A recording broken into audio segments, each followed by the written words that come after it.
Another day, another Russian aircraft destroyed, which makes 8 in the past 2 weeks, either destroyed or damaged, sitting on runways inside of Russian territory, which is sort of a theme this month. Meanwhile, Putin's lies about their progress in the battlefield keep getting exposed, with Russian analysts earlier today saying that the situation in Kupyansk is worse than previously reported. Quote, to put it mildly, it's worse than critical. Now, starting out with some new footage released by the Ukrainian SBU overnight showing the precursor to the submarine operation from a couple weeks ago, where they took out a specialized reconnaissance aircraft in Crimea that was capable of spotting these subsea baby drones. They said, quote, in preparation for the strike on the submarine, the SBU's military counterintelligence department disabled a modernized IL-38 November reconnaissance aircraft, Sea Dragon, at the Yeisk Air Base, Y-E-I-S-K. They say this aircraft is designed for maritime reconnaissance, and it was the only one in the Russian fleet capable of detecting the subsea baby underwater drones while it was moving towards its target. The disabling of this anti-submarine aircraft enabled the successful operation, the sabotage of the Kilo-class submarine. In terms of the actual strike, they say the SBU used a modern drone with an above-ground explosive charge equipped with 2,000 fragments directed downwards. The explosion occurred directly above the compartment with the main equipment and radars and also damaged the engine.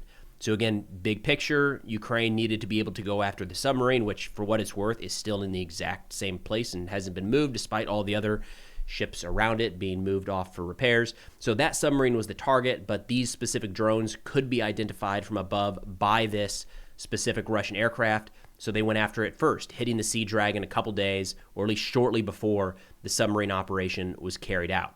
Now, as a quick tally, that means in the last 2 weeks, Russia has had 8 aircraft destroyed or damaged on the runway. We can now add the IL-38 November to 1 AN-26, a MiG-31, 3 Su-27s, and 2 Su-30s hit by Ukrainian drones or set on fire. Those are significant losses in a very short period of time. That is not exactly what a lot of folks expected as we come up on the 4-year mark of this war. Now, a quick update on a fundraiser we have going on right now, and stick around for the end of today's video. We've got a couple from the front videos of 2 trucks being delivered that you helped fundraise for in just the last couple weeks. But one that we have ongoing right now is for the Chaos Company, drone company of the 3rd Assault Brigade. We're helping them pick up a couple recon drones, thermal drones to see through the fog, and at night we're working with Ukraine Aid Operations. We've already raised $38,000 of a $50,000 goal. The great part here is Ukraine Aid Operations is a registered 501c3 nonprofit, which means that every single one of your donations is fully tax deductible. So if you're trying to lower that tax bill as we come up on the end of the year, it's a great way to do it. An incredible need there at the front. These guys are fighting in the east around Le Mans, pretty hot sector right now. Now, for those donors that are able to give $250 and above, we've got a patch here from Chaos Company, pretty unique one here, provided again, the back end here, all put together by Ukraine Aid Operations. For those interested and able, the link to contribute will be in the description below. Now, to shift over to the updates around Kupyansk, where this is interesting, watching the Russian lies kind of deteriorate in real time, being exposed, not just by the Ukrainian elements on the ground, but by the Russian analysts getting frustrated about some of this reporting. Now, on Deep State map here, we've got Kupyansk. We'll zoom in a little bit. This is an area that about 5 weeks ago, Putin said was fully in control by the Russian forces. Clearly, that wasn't the case then. There were indications at the time that Ukraine was already pushing back in certain directions, and now it's the script has completely flipped, and there are Russian elements inside of Kupyansk surrounded and being hunted down by Ukrainian forces. And we've got Russian media getting pretty fired up about this just in the last 24 hours. Already today, we have heard from Russian sources that, quote, Kupyansk is problematic. Quote, the situation may be worse than previously anticipated. And, quote, the situation is, to put it mildly, worse than critical.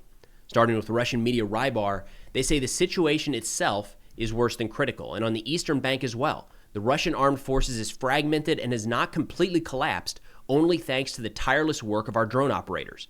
In attempts to implement false reports, one of the units operating here lost almost 150 soldiers in December alone on the approaches to one of the settlements liberated in November. So what they're saying is that one of these areas that Putin and the Russian high command said was fully in control of the Russian forces, they still lost 150 soldiers trying to take it since that announcement was made. They say the systematic exaggeration of successes and the transmission of incorrect information upwards have already led to the dissemination of false information at the highest level. Due to incorrect reports on the situation, the reserves that were not needed for the capture and clearing of Kupyansk were transferred to other sectors. And we're going to hear more about that in a second, but this is really important. We've seen this play out in a couple different areas across the front since this war began, but the false reports have repercussions up the chain. So when Russian generals said we have taken Kupyansk, there is no longer a need to surge reinforcements in to clear the area and stabilize the lines. They're moved elsewhere, which opened the door for this Ukrainian counterattack. Rybar wraps up by saying the main question is who is lying in favor of the Ukrainian armed forces and why. Two majors, another Russian war correspondent, said Kupyansk is problematic. Our comrades informed us that Rybar correctly describes the situation on the ground. For us, it's not so important that the poorly organized psychological operation in Kupyansk failed.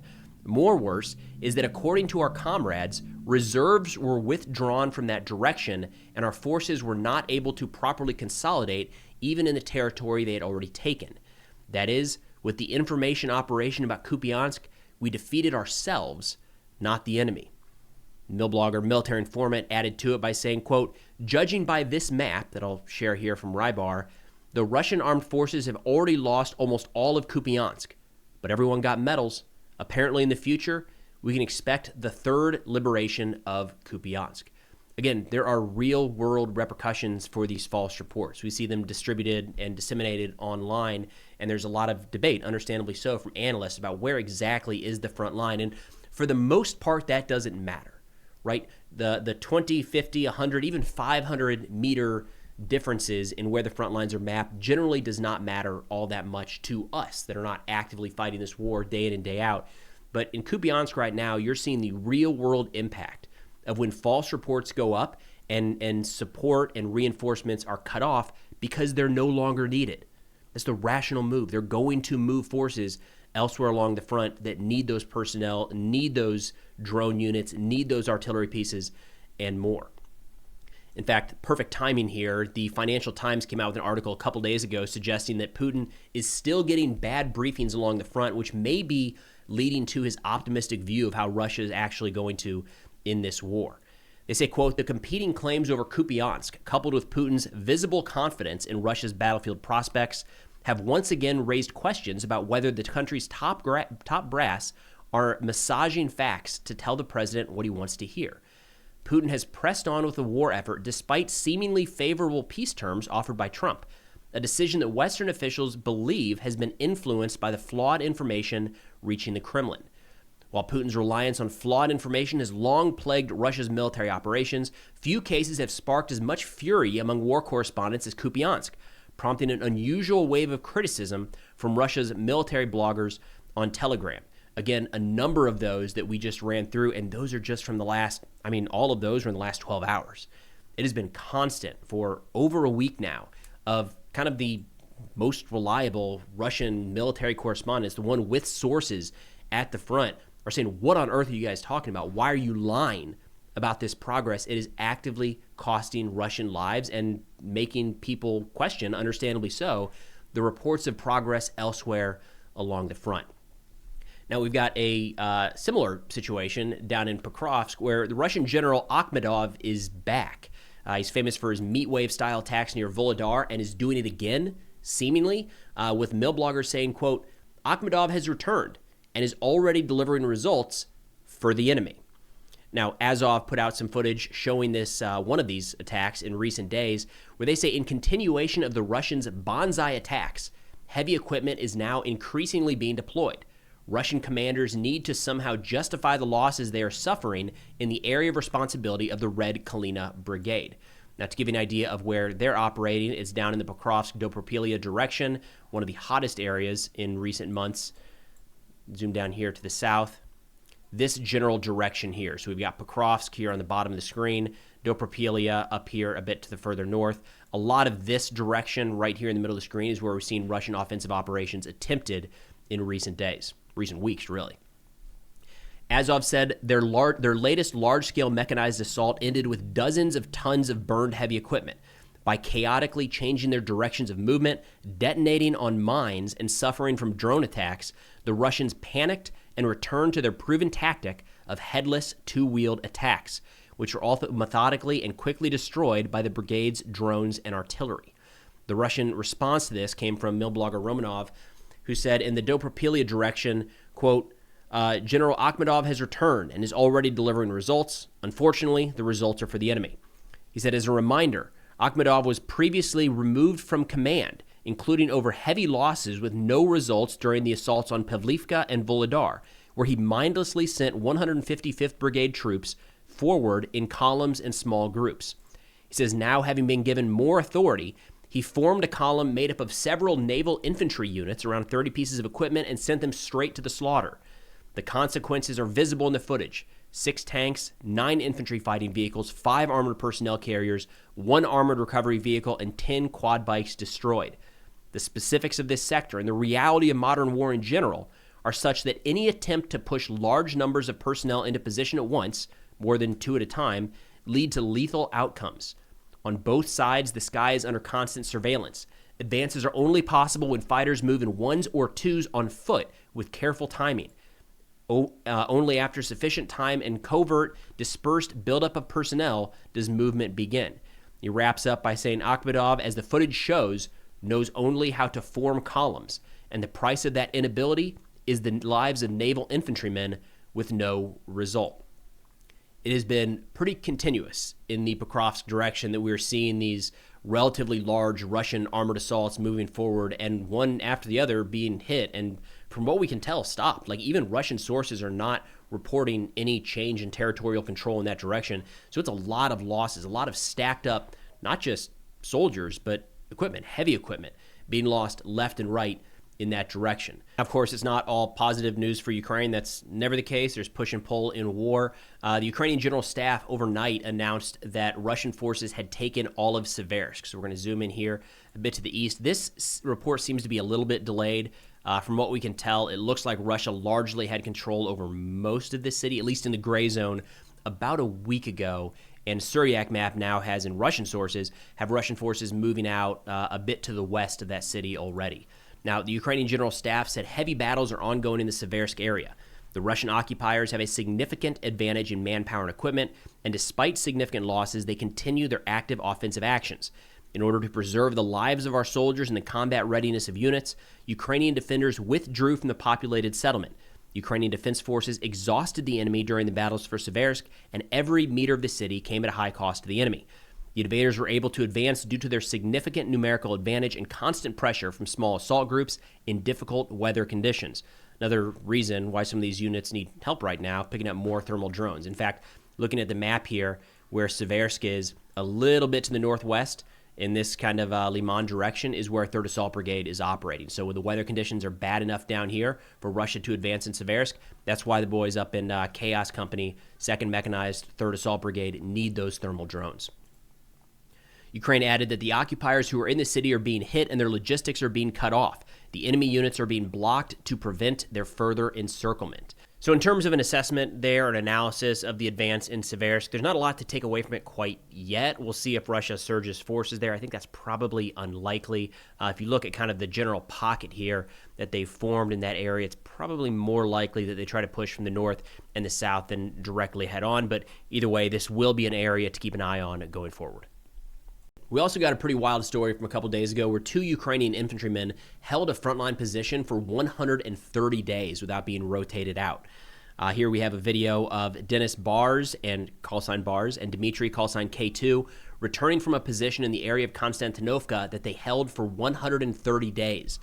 According to the infantrymen, the most difficult was the first contact with the enemy. Quote, that was the most terrifying part, and after that it was like a routine. It's good when you're the one shooting, not being shot at. They said in total they eliminated 7 Russians. They took the radios from the dead soldiers and for another 2 months listened to all of the enemy's movement and transmitted the information to the battalion's command post. They say the fighters boasted about the captured AK-12. One of the fighters' personal weapons was hit by an FPV, so they had to use enemy weapons to continue the fight. They say they were taken out of position by a quad bike with a trailer, and they also brought a Russian prisoner from Volgorod, who during the battle surrendered to fighters in a neighboring position, but they couldn't take him out, so he stayed with the Ukrainian soldiers in position for more than 2 months. Now, yes, this is an incredible story that these guys were able to stay there and stay in the fight and hold back the Russian advances for 130 days, but it's not sustainable. This is not it's an incredible story of the resilience and the bravery of those 2 men, but for the Ukrainian armed forces, this is a problem. No military can sustain individual soldiers in a forward position for 130 days. That is just not something you can do over the long term. We've already seen a lot of pushback in Ukraine, kind of walking that line of saying, holy cow, these guys are heroes. Also, we need to look at why they were there for 130 days. They need to be rotated out in shorter order, or, I mean, quite frankly, people will break, is what happens in that situation. Now, some positive updates here I wanted to share with you guys. We got a video from Cars for Ukraine overnight showing 2 of the vehicles that you all helped purchase have already now been delivered to units in the East. The first one here I'm going to show is kind of a walkthrough of the video of the vehicles. I clipped out our specific portion. The source video is up on the Car for Ukraine YouTube channel, but here's a quick walkthrough of the video of the 2 vehicles that you guys helped purchase. And we have 2 vehicles today that have been fundraised this week by Preston Stewart. We reached out to Preston. We said, hey Ben, we've got some vehicles in Lviv ready to go. We know you have some requests.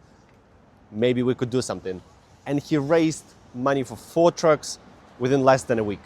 Such a crazy community. And I hope, Preston, you'll get your 1 million followers soon. I saw it, the number is close, and I know that might be a cool milestone for you as well. But today, we're starting to deliver the vehicles you helped to raise money for, together with your community. This first one, Mitsubishi L200, as you see, it's armored here, armored over here. Of course, it's not a silver bullet. It's not gonna save from everything, but this is our logic. This is our approach. We try to protect them the way we can, not hurting the car. And then soldiers add additional levels of protection where they see need. They add some radio warfare, they add some nets, etc. This is number 3 in our Christmas tree campaign, and then number 2 of the Christmas tree campaign. So these two beautiful vehicles, also armored over here, yeah, locked, good, here's the key. So massive thanks, Preston, and your amazing community. Such a huge sticker with a lot of names: Sandra, Lawrence, Paul, Volker, Fran, Kim, Paul, and many other great people from Preston's community. This beauty is going, if I'm not mistaken, to 26th Brigade, Artillery Brigade. So it will be quite good timing. So again, great job from Cars for Ukraine. I think they've really got this dialed in, the whole process of getting the vehicles set up, ready, and then delivered to the front. In fact, the same time I got this video of the walkthrough of the vehicles, we got this thank you video from the 26th Field Artillery showing that the vehicle has already been delivered to the front. Низький уклін та подяка Престон Стюарту і його команді, глядачам його каналу та всім небайдужим людям, які долучилися та зробили свій внесок у придбання автомобіля для нашого підрозділу, який виконує свої обов'язки на Донеччині. Це не просто машина, це порятунок швидкого виконання завдання. Разом до перемоги. Слава Україні! Героям слава! So again, incredible work, everyone. I think it's always really important to show that your donations are having an immediate impact. They're getting there right now, which is just absolutely huge. Now, it's Christmas Eve today. I'm taking tomorrow off, so we'll see you here in a couple days. But I hope everyone has a Merry Christmas and the opportunity to spend time with loved ones and family members. That's all we got for now. Thanks for watching, and I'll see y'all next time.